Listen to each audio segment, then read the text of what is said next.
Om Stapakaya cha dharmasya sarvadharmasvarupine avatara varishtaya Ramakrishnaya te namaha.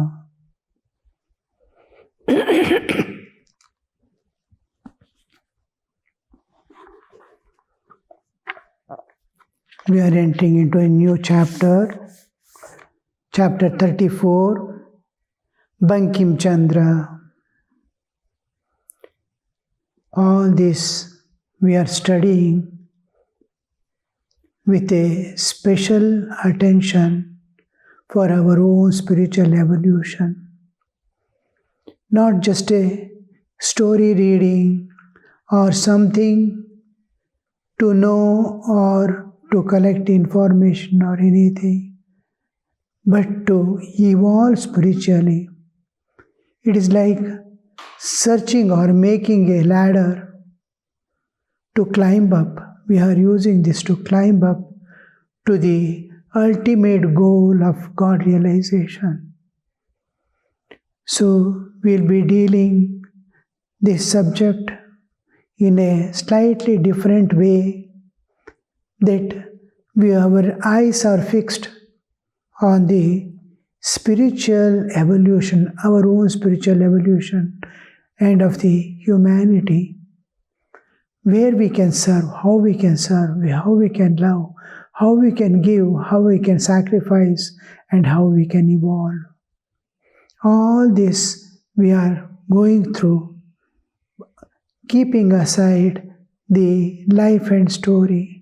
The greatness of incarnation of God cannot be so easily accepted or conceived, nor it can be told to others so easily. It's a matter of faith till we realize, but this faith must be very firm to realize the truth. As we go on, slowly the spiritual unfoldment takes place. Same Bhagavad Gita. A few days before, a person came, I have finished Gospel of Sri Ramakrishna, I am taking up Bhagavad Gita now. I said, I was wondering, he's finished Gospel of Sri Ramakrishna. Of course, some understanding it gives. But these are the scriptures that you read day and night at all times throughout the life, because it is a constant information and a instruction and guidance for even those who are on the last rung of realization, even those first rung of realization, those who are just a turning far away from, they are turning to a light. To them also, to the people who are in the world who are atheists, do not believe in God, for them also. So all that, entire humanity, and it is entirely, Hinduism entirely based on the realization of God, realization of truth.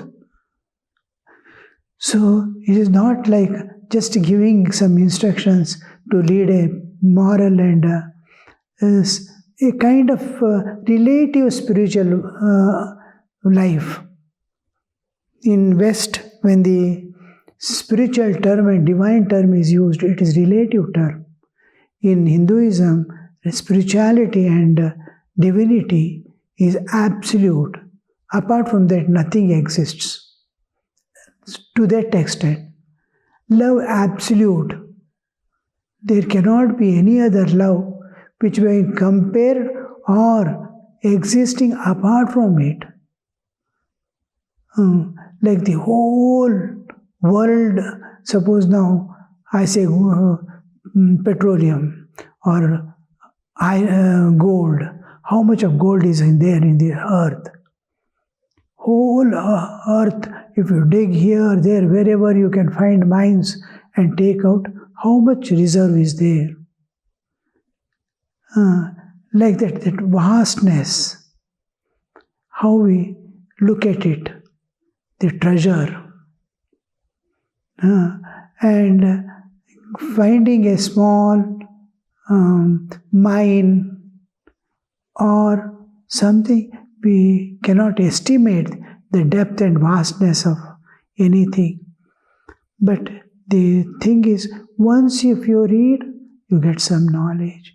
As you go on reading, number of times, far from understanding and getting some information, you start evolving. Evolution begins not in 1 or 2 readings. You have to read many, many times a single line, suppose, a single shloka. Sarva dharman parityajya. Yoga kshemam vaham. How many times you have to contemplate and read? What exactly does he mean? Surrender to me. How to surrender? What to surrender? What is the state of having surrendered? All that, as you go, the other parts in the text, suppose you are reading Bhagavad Gita, last ending is the Charama Shloka, the 18th chapter. Last, Sarva Dharman Parityajya Mamekam Sharanam Vraja. The Sarva Dharma. I have told you so many ways of realizing God, so many ways to climb to the summit. I have given. Now, forget all that. Come to me. I will give you everything. Now, all 18 chapters he is telling and saying, don't worry. These are all complicated. Those who have the time and experimental attitude, let them go on doing. You come to me, I will give you everything. So that for the last shloka, to get that faith in that last shloka, that he doesn't need anything more in this world or in any scripture, to get that total faith with which he is going to offer himself at the feet of God. The rest of the Bhagavad Gita is there, from Dharma Kshetra, Kurukshetra to Karishye Vatrinam Tava. The whole Bhagavad Gita is meant to just have that unflinching, unshakable faith in the words of the Lord, that come to me, I will give you everything. I will take care of everything of yours. Yoga kshemam vahamyam. These promises to just, I must raise to that level to be qualified to get that. Only qualification that is required is the faith, absolute faith. And then long back in our earlier days, there was one experiment regarding the military people in US. Many countries' warriors were asked privately to jump from 20 feet height. A small swimming pool is there in the front, which is depth is about 12 feet. And from 20 feet they have to jump. Whatever they do from 20 feet, they know their legs or hands will be broken, because 12 feet water is nothing for a man who is falling from 20 feet. And the heartbeat and this, that, everything was calculated, how he jumps, how does he. Many refused to jump. And few came forward, yes, we'll jump. And one Indian, he just jumped without any alteration in his breath or pulses, because he thought, if the authorities are telling me to jump, there will be some protection. Each time a net would come forward and catch them. Within about 15-20 feet. Before he reaches the ground, far before, he will be caught in a net. About 10 feet, suppose. 10 feet, by the time he comes down, a net comes forward to. He was completely, because authorities are telling. That faith you see. And he jumped. That kind of faith, the faith of a child, Sri Ramakrishna says, the faith of a child. Suppose mother says, in that room, ghost is there. He 100% he believes and tells his friends and all school when he goes to nursery school, play school. He tells everyone, there is one room in our house, there is a ghost in there. How much they believe. Even daytime he is afraid to go there. That kind of faith, which doesn't, the child would obstruct his father. Don't go there, don't go there. He will hold and drag and bring the father out, not to go there. That kind of faith. My father is there, I don't care, no. That kind of faith we must have. Then to get that faith, many times we read Bhagavata, Bhagavad Gita, Upanishads, this, that and all. Finally, we are able to surrender to the divine. Yes, your will be done. That acceptance, that surrender, that giving. So, this we have to read again and again and again and again. Bhagavad Gita also. After reading a few times, you slowly start the new understanding, new vision comes up. It opens up. We call it spiritual unfoldment. Foldment and unfoldment. A tree, when it is becoming a seed, it folds itself and projects, becomes a seed. Its consciousness is frozen, made a small, this one in which the whole tree has entered into. It has folded inside a seed. And when water, just water and soil, keep it in soil and put a water, again the tree comes out. It unfolds. What is folded unfolds. Similarly, we are divine. The divine is folded inside and in the bodily structure. It is going to fall off. You can see any seed. Bean seed, suppose. Bean seed you put. If its husk is damaged, or if husk is taken out, if without husk, it will never germinate. Husk is necessary to make it germinate.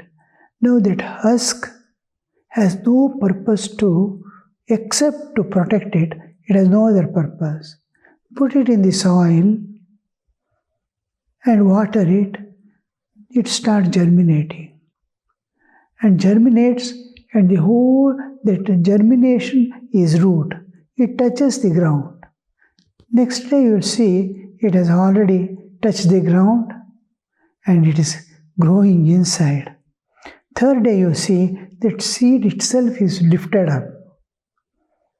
The dichotomized seed, and its husk has fallen there below its purpose is over.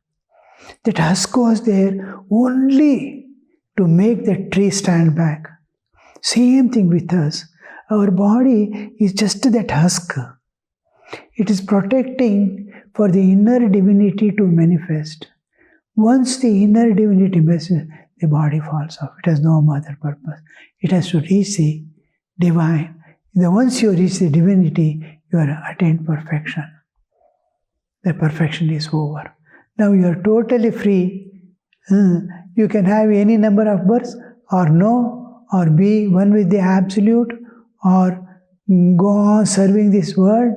without being bound by the law of nature, law of cause and effect, law of karma doesn't bind you. You can be free. This freedom from nature,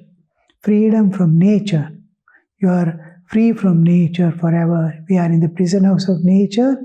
We are evolving and emerging out of the nature, and this is called mukti. Mukti is not that you don't have birth and death again. The nature cannot impose upon you birth and death. If you want, you can take out of your own sweet will. So that freedom, that is mukti. And how it gets just a faith. And that is the most important thing. After that, the purpose is over. Bankim Chandra, Saturday, December 6th, 1884. Other, a great devotee of Sri Ramakrishna, lived in Shobha Bazar in the northern section of Calcutta. Almost every day after finishing his hard work at the office and returning home in the late afternoon, he paid Sri Ramakrishna a visit. From his home in Calcutta, he would go to Dakshineshwar in a hired carriage. His sole delight was to visit the master. But he would hear very little of what Sri Ramakrishna said, for after saluting the master and visiting the temples, he would lie down at the master's request on a mat spread on the floor and would soon fall asleep.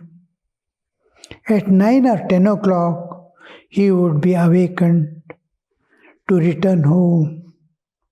However, he considered himself blessed to be able to visit God-man of Dakshineshwar.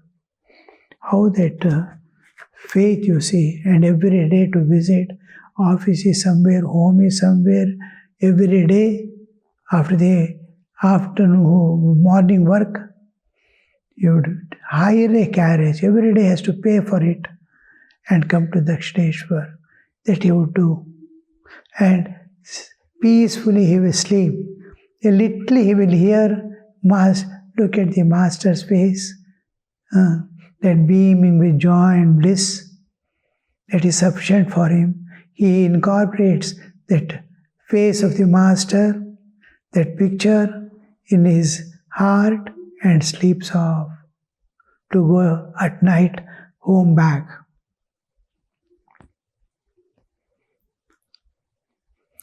He considered himself blessed to be able to visit the God-man of Dakshineshwar. At others' request, Sri Ramakrishna often visited his home. His visits were occasions for religious festivals. Devotees in large numbers would assemble and others would feed them sumptuously. One day while Sri Ramakrishna was visiting his home, others said to him, "Sir, you have not come to our house for a long time." The rooms seemed gloomy. They had musty smell. But today, the whole house is cheerful. The sweetness of your presence fills the atmosphere. Today, I called on God earnestly.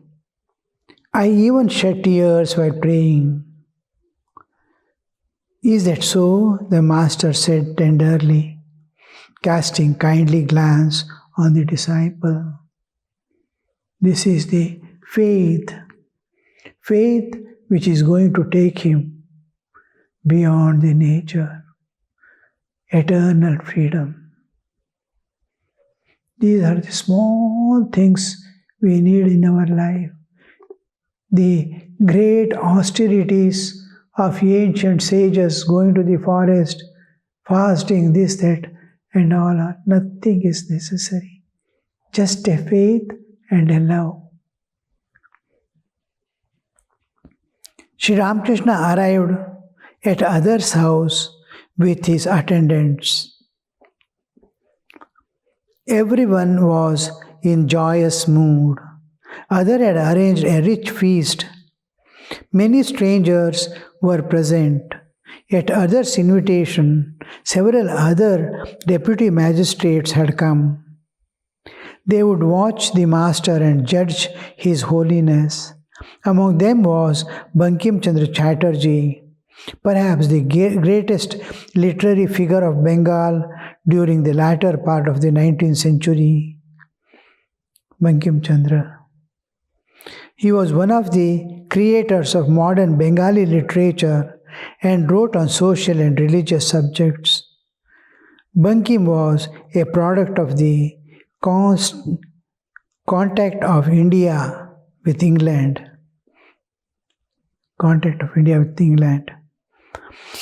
He gave modern interpretations of the Hindu scriptures and advocated drastic social reforms. How the necessary things come by itself, by themselves they come. When you are sincere and going on a particular path with a sankalpa, with a resolution, resolved, I have to do this, and help comes from unknown quarters to fulfill that your yearning. Sri Ramakrishna arrived at others' house with all his attendants and others, devotee circle. For an incarnation of God to go door to door to give the message, you see. Where is Guru Dakshineshwar? Where are these people? And to come and go like modern times, we have other vehicles and they have to wait for a vehicle, few vehicles here and there, either of the devotees or hired ones. Hired one you have to get from somewhere far off. He will come his own time, take you. It takes time. Previous appointments, there's so many things become necessary. With all that strain and stresses of those days. And Master is a person who never touches money, wealth, money. So he cannot have the freedom to go and do at his own will. And dependence is always problematic. Dependence is the most painful thing, to depend on others for small things. Sri Ramakrishna arrived at others' house. The end of the scriptures, the end of the paragraph, he gave modern interpretation of the Hindu scriptures and advocated drastic social reforms. Sri Ramakrishna had been talking happily with the devotees when other introduced several of his personal friends to him. Other introducing Bankim. Sir, he is a great scholar and has written many books. He has come here to see you. His name is Bankim Babu. Master, smiling. Bankim, well, what has made you bent? The word Bankim means bent. The Krishna's standing pose bending in three places. Head is on one side, body is on the other, legs are on the other side. Tribhangi, it's called Tribhangi. Three places he stands bent. So Bankim means one who has bent like that, in that way. It's an epithet of Krishna. Well, What has made you bent? Bankim, smiling. Why, sir? The boots are responsible for it. The kicks of our white masters have bent my body. How they used to feel. At the same time, they go and work under them to bring a social transformation. He is deep into it. The longing for Indians who are constantly tortured by the people who have come over and from other places. Very difficult times the India has faced. And many people came to take away the wealth. Many people came to destroy certain things. Invasions. The invaders were of a different nature. And with all that constant hammering, the India had undergone a kind of disgust, like somehow dragging the life on. For that, the again rejuvenation is needed. All these people come simultaneously to lift the social condition. Bankim Chandra is one of them. Even the other Brahmo Samaj was created only for these things. The fallen masses, because of despondency, helplessness, they are in that state. They want to encourage them, make them stand up, erect, and work. So he is telling, why, sir? Ramakrishna is, why are you bent? Why, sir? The boots are responsible for it. The kings of the white masters have bent my body. Om Shanti Shanti Shanti Harihi Om Tat Sat Shri Ramakrishna Arpanamastu.